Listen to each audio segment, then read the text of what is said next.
Hi, this is Komla, Professor, Department of Pharmaceutics, School of Pharmaceutical Sciences, Vistas, Pallavaram, Chennai. So we'll see the basic of size reduction.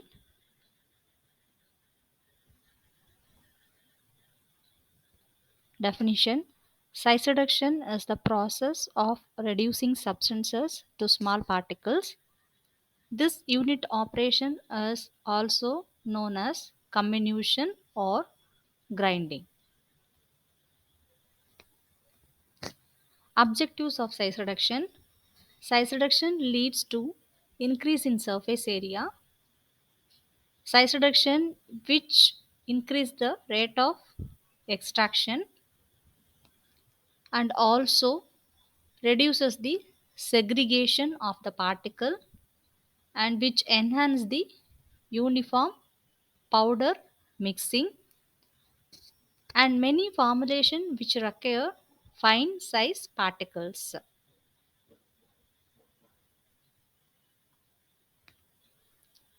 Next mechanism involved in size reduction: cutting, compression, impact and attrition.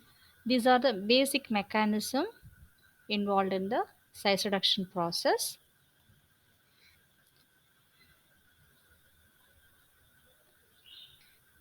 So various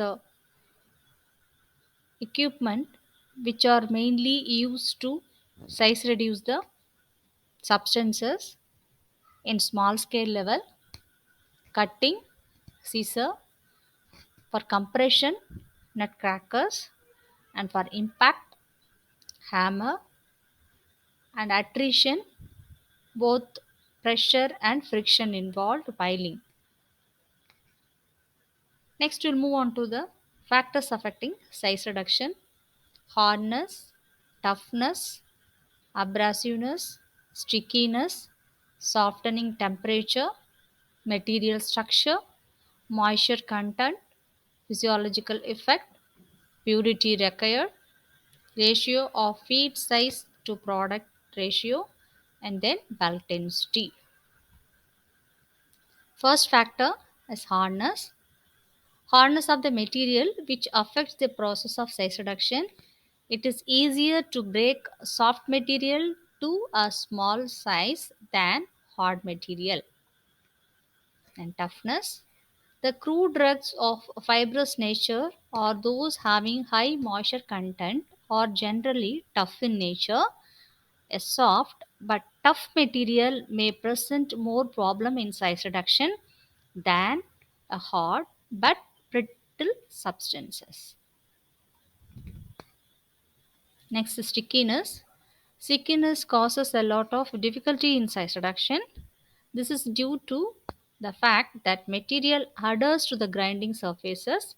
It is difficult to powder a drug of having gummy or resinous nature. So complete dryness of material which may helps to overcome this kind of difficulties. Next is material structure.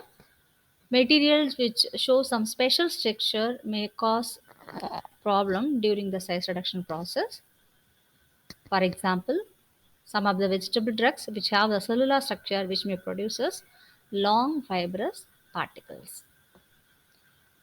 Moisture content: the material should be either dry or wet. It should not be damp. The material having 5% moisture in case of dry grinding and 50% moisture in wet grinding, which does not create any problem of size reduction. Then physiological effect: during the particle size reduction, dust is produced, which may have an effect on the operator. So the enclosed mill may be used to avoid the dust.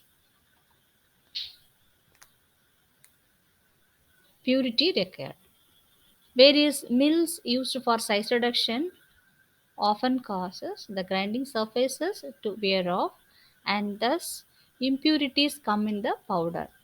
Hence, the mill should be thoroughly cleaned. Next is ratio of feed size to product ratio. To get a fine powder in a mill, it is required that a small feed size should be used. Hence, it is necessary to carry out the size reduction process in several stages using different equipments. So, in order to get a maximum size reduction. The next is the bulk density. The capacity of the most size reduction mill is determined by the amount of material processed. The mill's output is directly proportional to the substance's bulk density. If the bulk density of the substance is greater, then we can get the more valuable product. So thank you. We'll see the rest of the size reduction in the next upcoming videos.